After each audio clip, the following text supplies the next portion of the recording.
Hi, everyone. Thank you, Yael, and thank you, everyone, for joining us. This is the last session of the last day. Thank you, Ilya, for inviting me and having me here. I'm going to talk today about longevity from a different angle and how longevity can be leveraged into financial planning, asset management, what I call longevity finance. So thank you for joining the session. I'm Dr. Ira Sobel. I'm the founder and academic director of FinTech for Longevity Academy. And today we'll explore the evolving landscape of financial planning in the context of increased longevity and the tools that we can use to support this transition. So I want to start with the current landscape of financial planning. And as we know that in the current landscape, financial planners often work is very limited about their clients' health. So financial planning is about asking people about their health and planning into the future, about their wealth and about their income and resources and some risk products like insurance and long-term care. But usually financial planners don't know anything about people's health. They ask about smoking, yes or not, probably if something is very acute, but beyond these data, nothing. So everyone gets, in the end of the day, the same financial planning, no matter one's health condition. So basic data like age, gender, and smoking status are standard, but they don't capture what we need for the full picture needed for accurate financial longevity planning. And that's why I call it longevity planning rather than financial planning. And this limited information constrains financial planners' ability to plan effectively for each client's unique health and financial needs at the same time. So moreover, the generalized approach that relies on, the generalized approach that relies on mortality tables fails to account for critical factors like existing health conditions, lifestyle choices like sleep and activity, and future medical needs. So many financial planners lack insights into these areas, while results in plans that can overlook significant aspects of clients' life can lead to action plans that don't really address the economic realities that clients may face, especially as they age, potentially putting their financial security at risk. So this is a pie chart that represents respondents from a recent poll that we conducted at our company with 41 financial professionals. This is an ongoing survey, so we expect more answers, more respondents. We asked about the primary challenges that financial planners face when planning for their clients with extended life expectancy. So the responses underscores a key issue, that these financial professionals struggle to account for the complexity of longevity, which involve not just financial resources, but also health considerations that significantly impact long-term financial stability.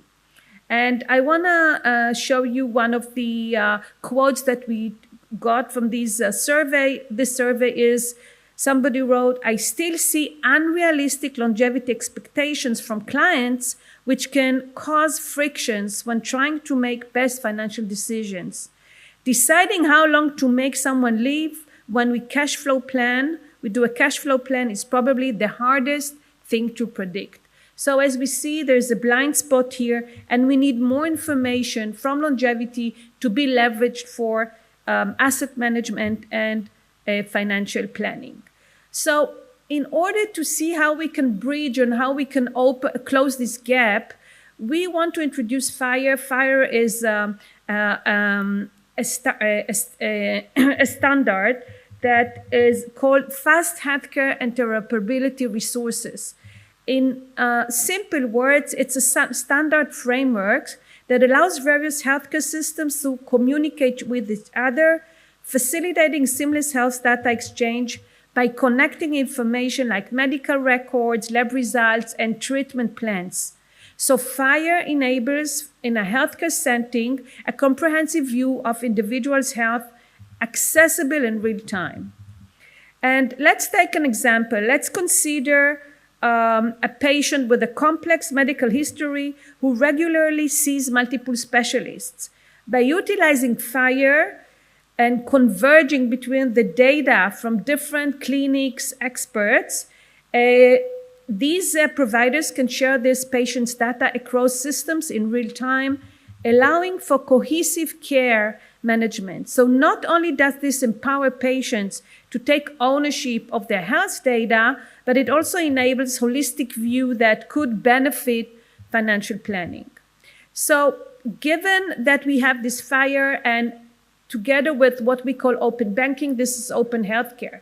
It allows, for example, if you can think of a few bank accounts or saving accounts or pension funds put together on one dashboard, this is the same process that's happening with open healthcare.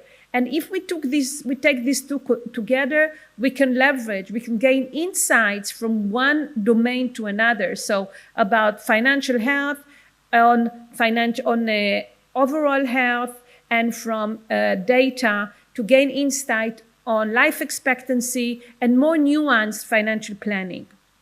So with access to this detailed health data, financial professionals can create personalized longevity strategies. It can project future medical costs based on specific health risks, setting up tailored saving accounts, level of liquidity for long-term care, resources for long-term care, or even recommending insurance products that are tailored to specific individuals' health status. So these strategies do not exist at the moment, and I think that this could be a big change, a big revolution in financial planning and asset management once there could be a convergence between our health and wealth. So what are the FHIR application in the real world? So FHIR's application extend into financial planning in three key ways. Number one, it allows for the integration of health and financial data, as I said before. It supports predictive analytics and risk management, but also it enables the creation of customized financial products like insurance policies or health saving accounts and saving plans for the long term or for midterm. So with FHIR, we would be able to tailor financial strategies more closely to individuals' health. But of course, there are challenges and considerations. Number one is the integration and financial planning becomes crucial. So there are challenges in implementing FHIR, data security and privacy, of course, primary concerns given the sensitive nature of health data. But the open APIs that enable FHIR also introduce vulnerabilities such as lack of adherence to regulations like HIPAA and GDPR, depends on where we are. Other challenges include inconsistencies in FHIR implementation across systems and ethical consideration around informed consent, data ownership, and reversing discrimination based on health status. So this is about ownership of data, putting together all the data together, both in banking but also in healthcare, and then providing more ownership on people, for people to own their own health or financial data. So I want to move now to the future directions and implications. So we understood on one hand, we have open banking, which is an aggregation of financial data in one place. We can see it in a few apps that allow people to monitor and see everything together. In Israel, we have the pension dashboard, we have the Hara Bituach, the insurance mountain, or we have Hara Kesef, the money mountain. At the same time, it's a bit lagging behind, but in the healthcare sector, this is what is called FHIR, which is the open healthcare. And what we're looking is how to bridge between the two. So here are a few future directions. Despite these challenges, the integration of FHIR in financial planning holds significant promise. As demand grows for personalized financial planning, including health data, we anticipate more developments such as platforms that combine health and financial data. For example, in asset management, first question is about health condition. What is the levels of liquidity? How much out-of-pocket expenses, medical expenses are there? For example, innocent, other maybe very expensive medicines that people need to put money aside. How much money they need to put aside? This is something that is very important. So we see that the principles from open banking, like secure data sharing, could influence FIRE, empowering individuals to manage their health and financial data in a secure and integrated way. So I want to conclude because we have only 10 minutes and I want to leave time for questions. So to conclude, FIRE represents a measured advancement in healthcare interoperability, offering a flexible framework for data exchange that goes beyond healthcare to support also our financial life. By merging health and financial data, as I said before, FIRE can help individuals manage both domains effectively. And now we need to build a module that would take the insights or the data from health and see what exactly are the insights and how we can leverage these data into calculating probabilistic models and others to see exactly that people will have a more nuanced and effective financial planning. So this has the potential to revolutionize how we use data to improve overall well-being. And I think that this is very interesting, and we look forward to seeing more and more apps and modules in this area. So I want to thank you for your attention, and I look forward to any questions and discussions that you might have in this transformative path. Okay, so thank you very much again.